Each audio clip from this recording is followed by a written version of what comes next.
On December 26, 1996, in the quiet city of Boulder, Colorado, the Ramsey family woke to what would become one of the most shocking murder mysteries in American history. Patsy Ramsey, the mother of 6-year-old JonBenét, had woken up early to prepare for a family trip and noticed something alarming. On the staircase of their large, elegant home lay a handwritten ransom note, long and peculiar, demanding $118,000 for the safe return of her daughter JonBenét.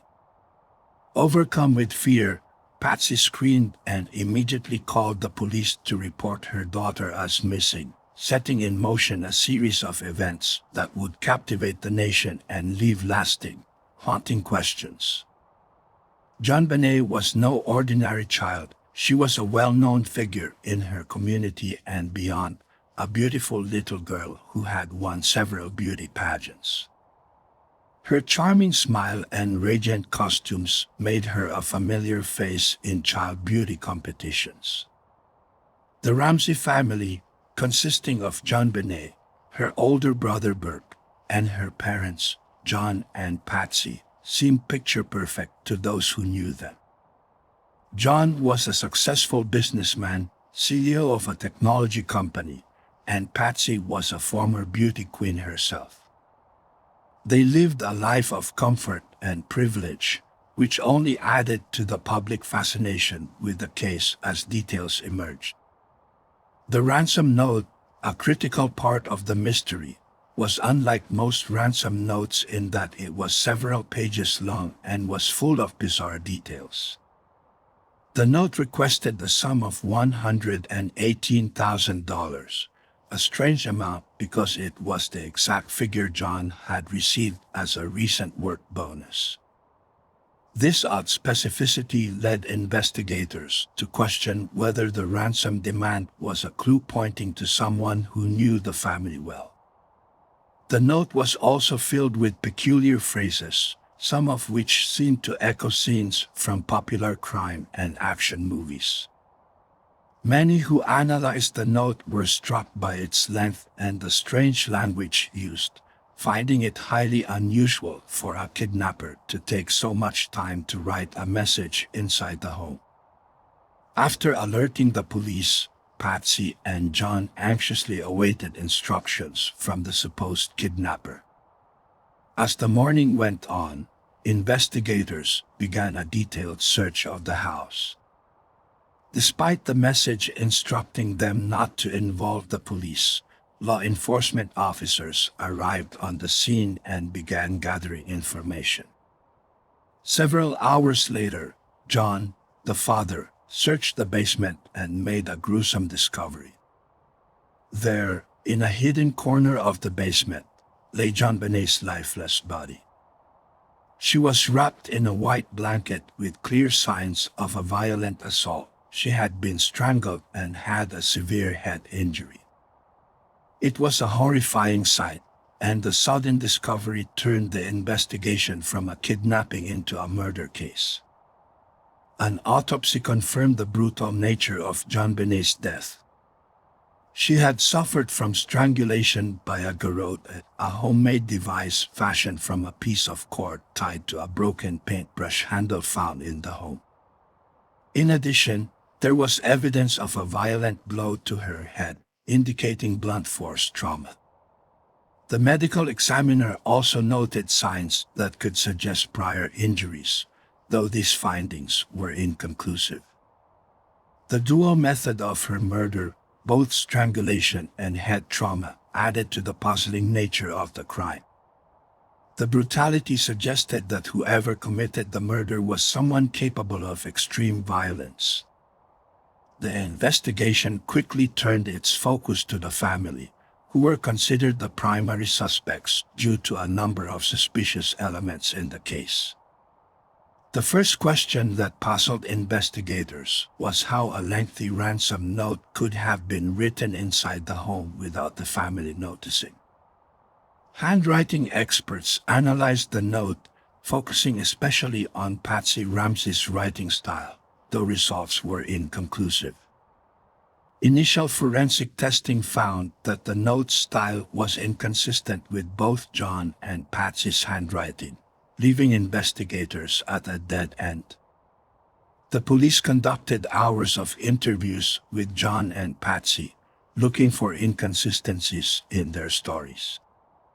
Some officers believed that the ransom note was an attempt to stage the crime scene and divert attention from a family member. Another point of suspicion was JonBenét's brother, Burke, who was 9 years old at the time. While many found it implausible that a child could have committed such a violent crime, some speculated that there may have been an accident that the family attempted to cover up.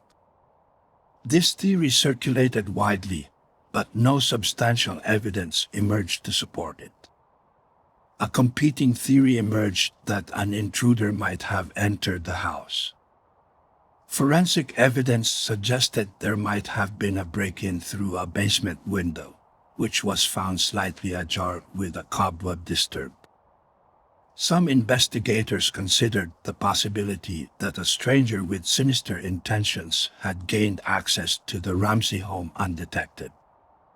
However, there were inconsistencies with this theory as well. While DNA evidence was found on JonBenét's clothing, it did not match any known suspects, and attempts to identify it have proven inconclusive over the years. Forensic experts continued to debate whether the DNA was from an attacker or could have been transferred onto her clothing in another, less sinister way.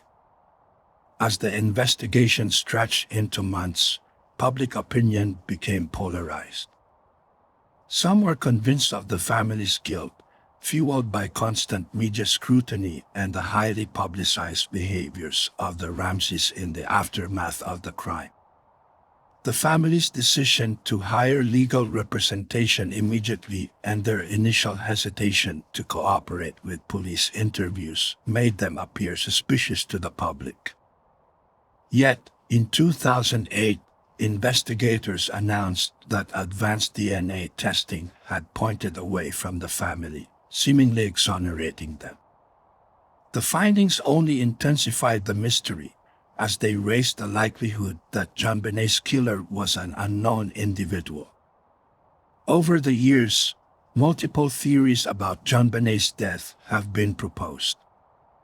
Some have suggested that the case may involve a mentally disturbed stranger who targeted the young girl due to her public image as a beauty queen.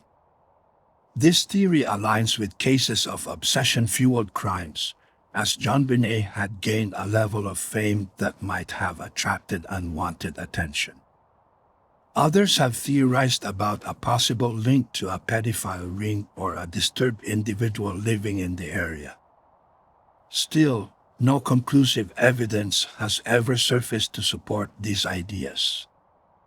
The public's fascination with the JonBenét Ramsey case remains intense, and the mystery has been revisited numerous times.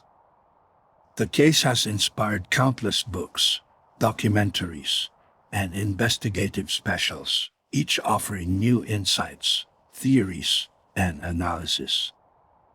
Despite the best efforts of law enforcement and independent investigators, JonBenét's murder remains unsolved, with every new revelation often leading to more questions than answers. After nearly 3 decades, the case of JonBenét Ramsey continues to resonate as one of the most haunting mysteries in modern history. Advances in forensic science occasionally bring hope that the killer might be identified, but each potential breakthrough seems to fall short. JonBenét's story endures as a chilling reminder of the vulnerability of innocence, the complexity of crime, and the enduring hope for justice. Today, her name is still well known, her face unforgettable, and her tragic story remains one of the darkest enigmas in American criminal history.